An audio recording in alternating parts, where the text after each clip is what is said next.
आपल्याला या अगोदरचं सुद्धा माहीत असेल की गेली ज्या नगरपालिकेच्या निवडणुकीत सत्ताधारी पक्षाकडून खूप मोठे आमिष दाखवले गेले आणि प्रत्यक्षात मतदारांच्या झोळीत सुद्धा त्यांनी टाकले ते.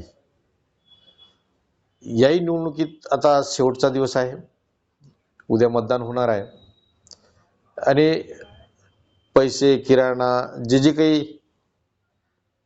आमिष आहे ते दाखवण्याच्या मनस्थितीत मानसिकतेत सत्ताधारी पक्ष आहे. कारण त्यांना हे केल्याशिवाय निवडणुका जिंकता येणार नाही. पूर्ण राज्य लुटलेलं आहे आणि तो पैसा आता अशा वाम मार्गाने ते लोकशाही मूल्य तुळवण्यासाठी ते वापरणारच आहे. मी या निमित्तानं प्रशासनाला विनंती करेन की आपली ही नैतिक जबाबदारी आहे. निवडणुका हे पारदर्शी व्हाव्यात, लोकशाहीसाठी ते निपोक आहे.